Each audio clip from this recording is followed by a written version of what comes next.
大家发现了没有？最近广州全民也陷入了低消费的状态。我看有报道说呢，从广州到某些地方的机票才100来块钱都没人坐，还有现在的高铁动车，很多车厢内呢都是寥寥无几，就连广州最繁华的地方居然都出现了13块钱1荤2素的快餐，真的难以想象。我国城市格局可能发生了超出你认知的变化，广州可能已经不知不觉掉队了。我们看看，成排的都是倒闭了，在这边呢都是关门了，包括这边都走了。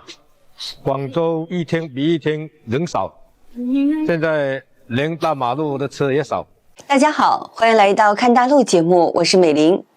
广州本来是中国4大一线城市之一，也是中国的南大门。但是在中国经济不断下滑的当下，广州也不可避免地出现了经济的衰退。广州再这么搞下去，大家还能撑到什么时候？说句实在话，现在的广州真的是让人越看越心凉。表面上看呢，体育西地铁站照样人挤人，任何商圈还是热闹非凡。可实际上呢，在这个人均工资才6500的城市，多少人每个月要还的房贷车贷加起来都快2万块。大厂在优化人员，小公司在苦苦支撑，街边开店的老板更是有苦难言，起早贪黑干1个月，到头来连水电费都交不起。很多人呢都在犹豫是否要离开广州，我们来一起看一下。我的天呐，广州的就业形势这么严峻的吗？我朋友在广州快找了1个月的工作了，都还没有找到。然后他还是双插本的，他是广州商学院的，然后今年大3结束，大4就是开始要实习了嘛，实习1年。往大城市这么难混的吗？而且现在还是本科的学历哟，怎么感觉比专科还难找工作呀？广州经济衰退了，那些怀揣着梦想来到广州打拼的人却败给了现实。为什么他们宁愿回到并不算富裕的老家，也不愿意再留在这个1线国际大都市了呢？因为广州的经济情况已经让人大吃一惊。我们来一起看一下。继重庆、深圳超越广州后，又传来杭州即将超越广州的噩耗，北上广深也变成了北上深杭渝。一夜之间，广州仿佛成了1线城市的笑话。今年1季度 GDP 数据出来，广州还是未能翻盘， GDP 仍比重庆低了一头。 GDP 前30强城市中，广州实际增速 3%， 排名倒数第2，兄弟佛山 2.3% 排名倒数第1。广东作为工业大省，给很多外地人提供了工作机会，但是随着经济的衰败，工厂纷纷倒闭，也让很多人无法谋生。一名博主说出了广东工厂老板们的现状，我们来一起看一下。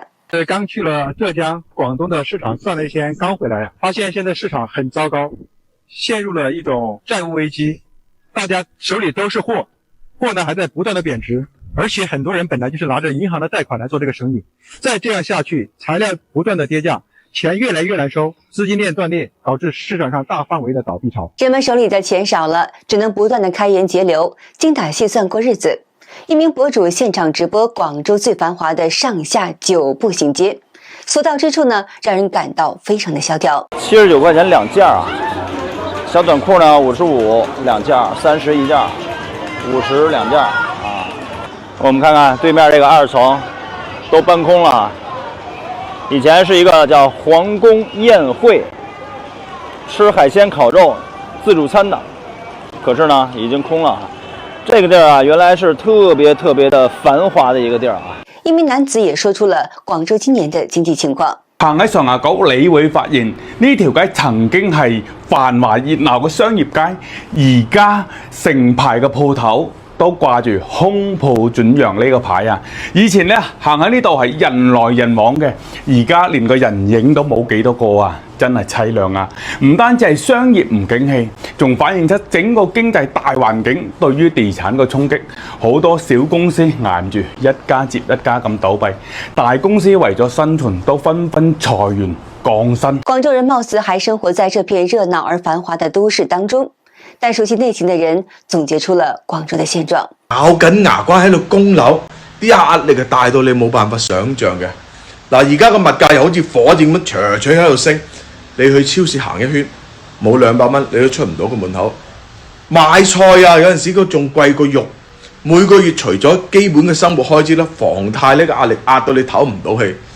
小朋友補習費、買衫啦、家庭保險、物業費，亂七八糟七七八八嘅費用咧，搞到原本就唔係好歡愉嘅家庭雪上加霜。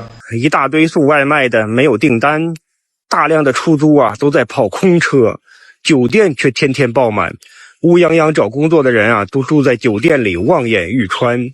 天河、黃埔、越秀的寫字樓啊大量空置，珠江新城的白領們啊連豬腳飯都吃不起了。另外一方面呢，廣州今年卻至少接到了幾十萬份出境申請。原來廣東也爆發了香港潮，其那些有條件的廣東人也想辦法移民香港了。看來呢，廣州人也是待不下去了，有能力的都在想辦法往外跑。廣州經濟持續下滑，人們的就業也受到嚴重的影響。這是實拍的2025年8月5號廣州萬人失業現象。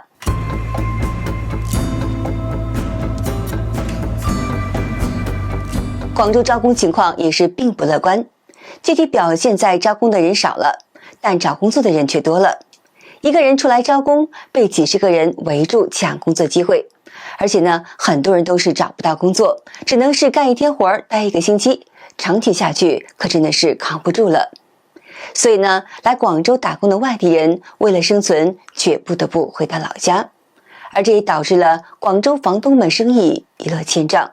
沒有外地人來廣州，我們房東真的要喝西北風啊！廣州的錢真的太難賺，然後工作也太難找了，所以今年租房真的是太難了啊，空置率特別高。我也不知道為什麼，作為一位在廣州有5萬套房的房東來說，今年我就深有體會，真的很難哦。因為衣食住行的話，基本都是住是必要的，你說是不是呢？所以其他的都還是可有可無的，都這麼難，你可想而知，其他行業更加不用說了。一名男子說出了2025年廣州存在幾大怪現象。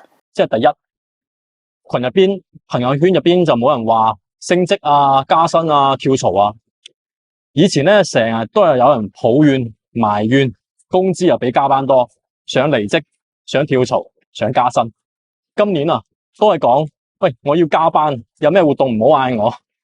第二。應該就係為咗食品安全啊！依家喺廣州超多人上班係自己帶飯去到公司嘅。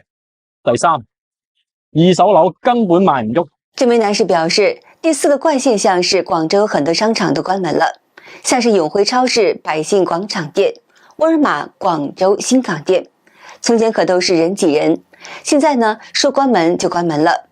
第五就是廣州寫字樓都租不出去了。第六呢，外賣送餐、叫車速度都很快，就算是高峰期也很快。第七就是每天都會接到幾個貸款公司的電話，看到陌生電話都不知道該接還是不該接。廣州2025年第一季度 GDP 讓人十分的吃驚，第一是上海，數據為12735.1億元，第二名是北京，數據為12159.9億元，第三名是深圳，數據為8950.5億元，第四名是重慶，數據為7574.8億元，而廣州竟然排到了第5位，數據是7532.5億元。從2025年上半年的數據來看呢，廣州 GDP 達到了15080.99億元。那麼如果按照不變價格計算呢，同比增長為 3.8%。和其他內地城市相比，2025年上半年廣州經濟總量在內地城市仍然是排名第5。本面看來，這個 GDP 數據還算是說得過去了，但是實際上，今年上半年廣州 GDP 竟然落後重慶的800多億元。博主們對廣州經濟現狀進行了分析。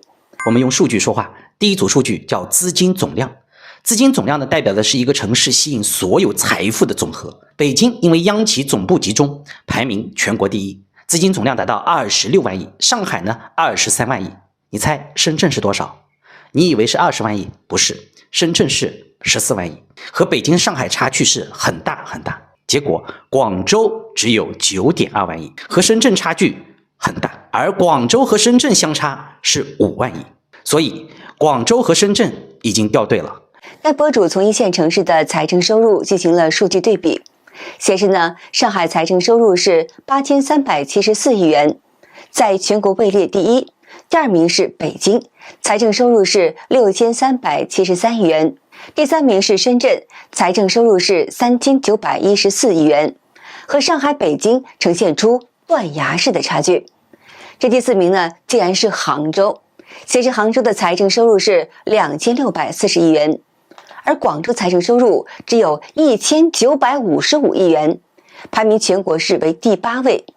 这位博主呢也客观地指出，广州市属于3级的财政，如果按照同口径财政收入，广州财政收入应该是2700亿元，排名第4。这位博主呢又从3大主税方面进行了排名，上海文12000多亿元，排名为第1；北京市9400多亿元，排名为第2；深圳市6000多亿元，排名为第3；杭州市3900多亿元，排名为第4。而广州呢，只有仅仅的3500多亿元，排名第5，再次脱位。博主从城市聚集的超级企业数量方面做了分析，显示在世界500强的数量排名上，北京有47家，排名为第1；上海排名第2，有12家；深圳与杭州各有9家，排在第3；广州只有6家，排名在第5。北京、上海、深圳都有超过400家 A 股上市公司。按理说呢，广州至少应该有300多家上市公司，但是呢，结果实际上广州只有区区的154家上市公司，排名在第6位。说呢，从上述的数据中呢，我们可以看出，广州经济疲软，而且显得十分的力不从心，已经逐渐脱离4大1线城市的行列了。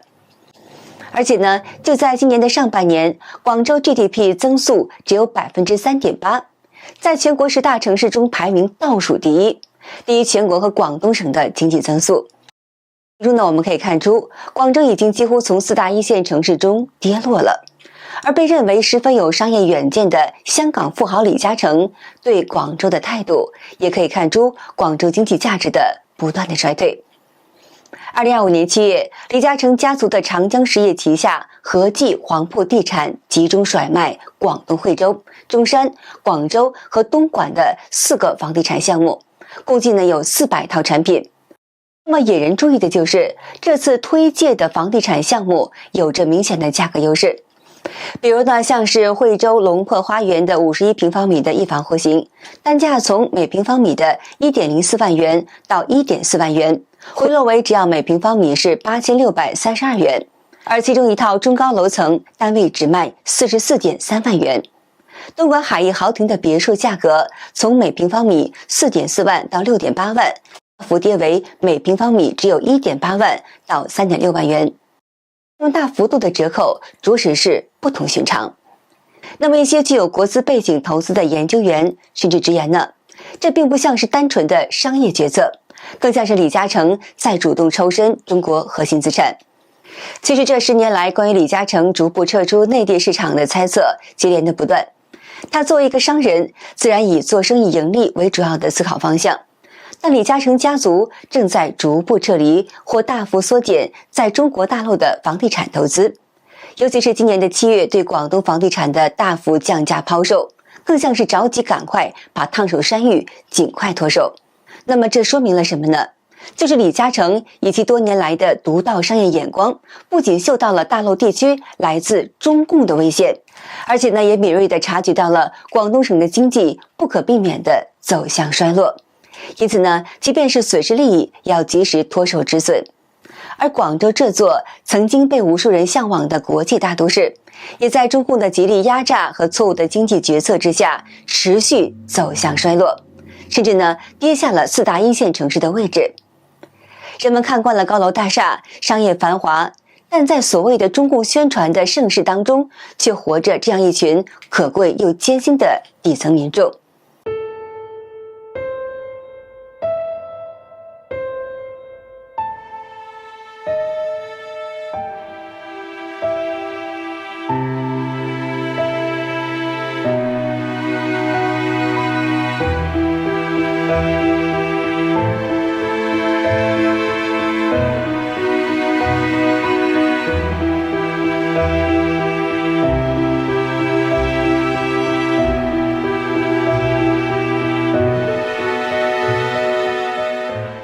一名残疾的年轻父亲背着儿子，日复一日地向路人卖货养家。有网友拍下这感人又心酸的一幕，并且配上让人动容的文字。命运剥夺了他们奔跑的权利，他却并没有因此而停下来。残缺的身躯为家里撑起了一片天。一次次伸手拒绝，消灭不了我对生活的希望。